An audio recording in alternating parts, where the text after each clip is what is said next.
Thank you. I just came down from New Hampshire, and I'm reading a book about Hamilton and Jefferson. And in it they have the quote from Hamilton where he says, "The national debt is a public blessing." Thomas Jefferson sort of responds that really it's more of a curse than a blessing. But we still have some of this same discussion going on in the Republican Party and in our country. We have a discussion. We have Hamiltonians and we've got Jeffersonians still in our party. And to me, I think that the debt is a great threat. I think it's a threat to the very foundation of our country.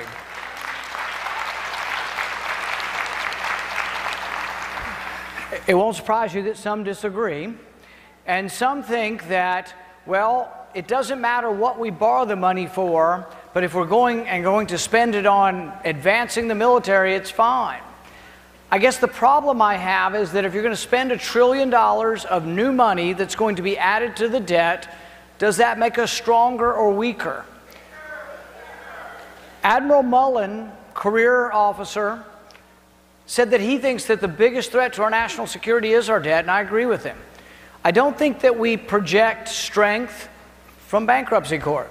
I think the further we get into debt, the further danger there is that we actually might destroy the currency. We actually might destroy the country. So this is a debate we're going to have. Now we have staring us in the face this terrible tragedy in Paris. And we think to ourselves, what are we going to do? How are we going to defend our country? How will we be safe?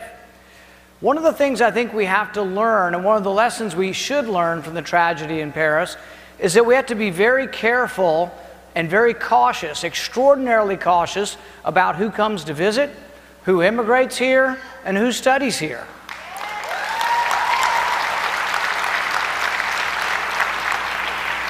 Once upon a time after 9/11, we had a program that had extra scrutiny for those who wanted to visit us.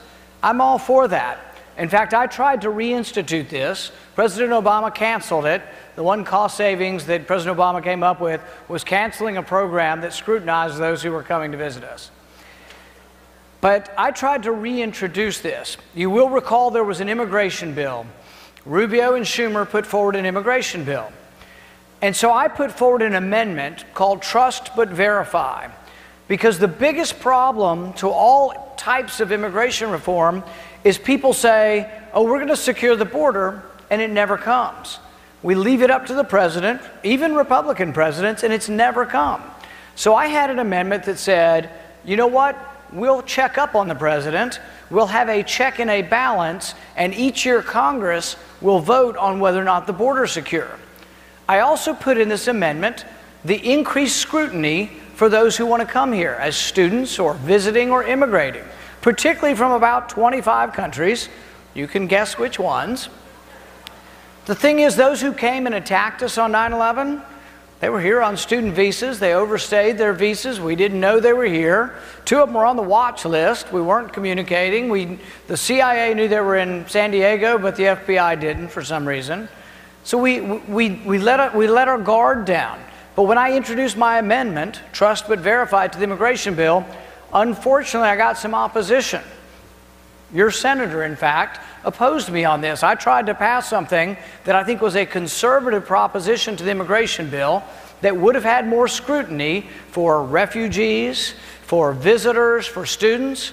And one of the reasons I became very concerned about this is that I live in a little town in Kentucky, in Bowling Green, and we had 2 people come from Iraq, refugees, still trying to figure out how you have people seeking political asylum when we won the war. But they came to Bowling Green and then decided to buy surface-to-air missiles to attack us. And we caught them, fortunately. But I'm asking the question, who in the hell is in charge of scrutinizing these people? So my amendment would have required fingerprinting, background checks, and extensive scrutiny of those who were coming to visit us. Now, I thought this would get conservative support because I think we do need to know who's coming and who's going across our border. I thought it would have made the immigration bill a much stronger bill. But here's what happened, and this is not widely known. But there was a deal made between Marco Rubio and Chuck Schumer. It's somewhat of a secret deal, but it's also somewhat well known now. They agreed to block all amendments from conservatives. And so what you wound up with was a bill that no conservative could support, and a bill that led to citizenship in a way that most of us thought was inappropriate. But to me, it's also about national security. Because when we look at our border, you can't have a wide open border. You do have to have control of your border if you're going to be a nation. And if we're going to defend ourselves, we need to know who comes and who goes.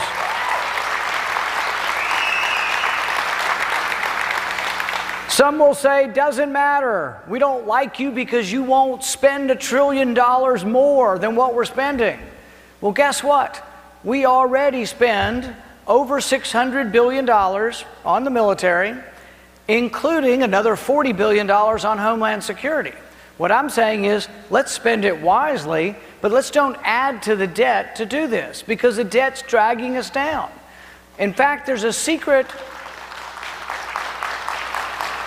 there's sort of an unholy alliance going on in Washington, and this is really, and Rush Limbaugh put it well the other day. He said, Republicans are losing their high moral ground. We can no longer blame it all on the Democrats, because guess what? Both parties are now the problem. We raised the debt ceiling.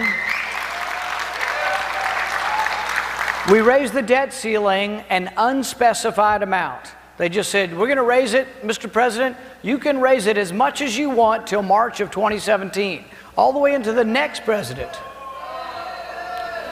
So I kept him awake till 3 in the morning, filibustering against this.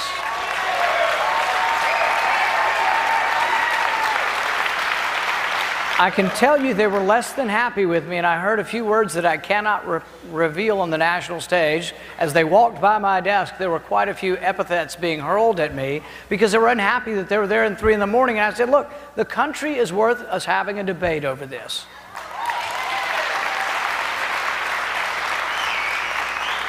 And I told him, I said, you go outside the Beltway, and this was at 2 in the morning. I said, you drive outside the Beltway and you stop at the first grocery store. You stop at the first convenience store or gas station, and you introduce yourself to the first person you meet, and you ask them, is it a good idea to raise the debt ceiling and raise the spending at the same time? It's like giving your college kid who's got $2,000 of debt on their credit card, giving them more credit. Who does that? We need to reform our spending. And then what they'll tell you, here's what you get from the establishment. The establishment says, oh, well, we don't have the votes, and we'll have to have a Republican president. Look, when I was elected in 2010, there was this big Tea Party tidal wave. And we came in, but all we took was the House. And we didn't take the Senate, but we had a debt ceiling vote. Some of you will remember this. We had a debt ceiling vote, and the president said, I will not negotiate with a gun to my head. And then he promptly negotiated. And we got what was called the sequester. The sequester has been described by most of the media. It was not a cut in spending, but it was a slowdown in the rate of growth of spending. So government was still growing, but at a slower rate, and it was at least something positive. We got that with only one Republican House. Now we have a Republican House, a Republican Senate, and we got squat. We went the wrong direction. What's happened up there is many of the members have become like furniture. All right? Inertia, status quo. The only way you'll ever fix it is we need term limits for everybody.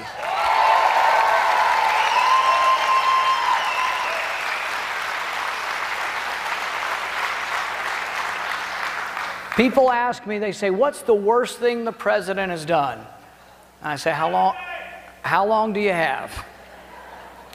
But really what I think it all is, it's not just Obamacare, it's not the banking regulations. If I wanted to sum it all up in one statement, I would say it's the collapse of the separation of powers.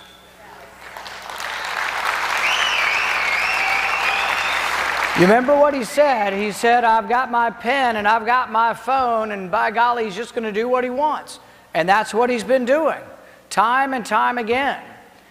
The separation of powers was one of the most important things that our founders gave to us. In fact, Madison put it this way. He said we would have co-equal branches of government, they would check and balance each other, and we would pit ambition against ambition. Ambition of Congress to want more power would be pitted against the president, who would want more power, and they would check and balance each other. But if I had to give you an estimate of the way Washington works now, I would say that the president is 1,000-fold more powerful than Congress. Why? Because you have a Congress that rolls over, plays dead, and has become inconsequential.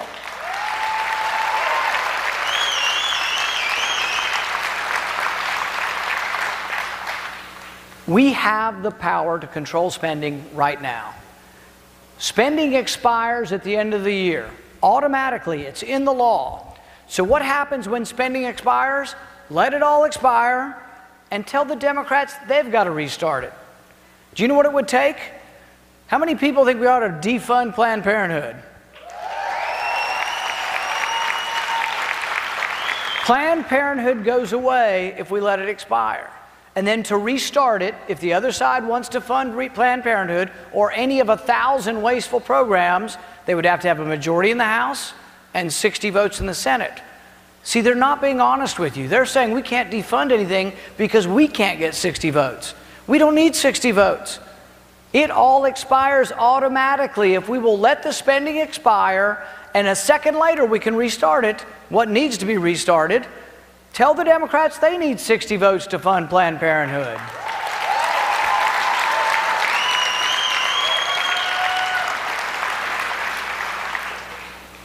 When we look at the problems that we face, and we look at who we're going to choose as our next commander-in-chief, I'm reminded of what I think is probably the worst scandal of the last 8 years, and that's Benghazi. It isn't the movie. It isn't the spin afterwards. Politicians are almost uniformly dishonest. You can expect them to spin their story. But what gets me about Benghazi more than anything else is that time after time, maybe a dozen times, Hillary Clinton was asked for more security, and it was denied. In the spring of that year, she began sending people home. She began telling our troops over there not to wear their boots because we were offending the freedom fighters in Libya. Told them not to carry their weapons because guns are dangerous, and we don't want to show the freedom fighters that we think we need guns, so let's don't have any guns around. She sent home a special forces team of 6 guys in February. She sent home another special forces team of 6 guys in March. Gets to April. In April, they requested the use of a plane. Denied. Do you remember on the night of the attack what happened? There was no plane. In fact, you want to really be as insulted as Americans with the greatest military on earth? Our guys had to beg for the use of a Libyan plane. Of course, it was an American plane that we'd probably given to the Libyans, but we had to beg them to fly on our own damn plane. The day she turns down the plane, 3 days later, she approves $100,000 for an electrical charging station for the Chevy Volt for our Vienna embassy. Seems they were greening up the embassy. Believe it or not, this is what's going on in your country. You think, well, how are we going to have enough money to defend ourselves? Well, maybe we don't need to green up all this stuff.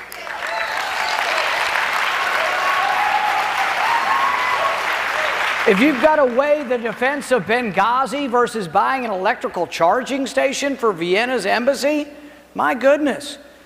Then she had the gall to come before our committee and say, oh, we didn't give her enough money. So I began listing the things she spent the money on. The summer before our ambassador was killed, they spent $700,000 on landscaping for the Brussels embassy. They spent $100,000 sending 3 comedians to India on the Make Chai, Not War tour. They spent $500,000 on Facebook ads. It seems that the State Department doesn't have enough friends, so they want you to like them. All summer long, they were spending things. They spent $5 million on crystal barware and glassware for the embassies, but didn't have enough money to defend them in Benghazi. So it comes to a month before the ambassador is killed, and the ambassador sending plea after plea. Now he's sending cables from himself to Hillary Clinton. So when she came into my committee for the investigation and said, you know, she didn't know anything about this, she just said, did you read the cables? That's what I asked her. Did you read the cables from the ambassador pleading for help? And she said no, and she kind of acted all huffy like she was too busy to read them. And you know what? You know what I tell her? by her inaction, by her dereliction of duty, she should forever be precluded from being Commander-in-Chief.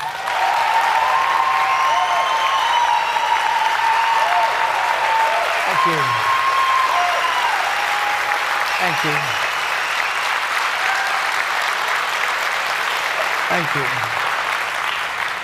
Now, some people will ask, how are we going to have enough money to defend ourselves if you're not willing to go into debt farther for it? First, we spend $600 billion, more than the next 10 countries combined. Add China, Russia, and 8 more countries, and that's what we currently spend. There's a lot of money. Quit wasting it.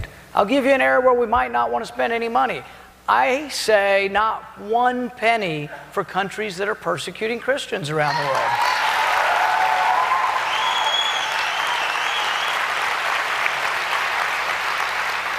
You would think that would pass, right? I introduced an amendment in the Foreign Relations Committee that says no money for any country that persecutes Christians. How did I define it? Any country that has the death penalty for criticizing the state religion. And you know what state religion we're talking about here. The vote was 18-2 against me. 18-2 to continue sending your money to these countries that hate us, to countries that persecute Christians. I'd save all that money and put it into our defense so we can protect ourselves.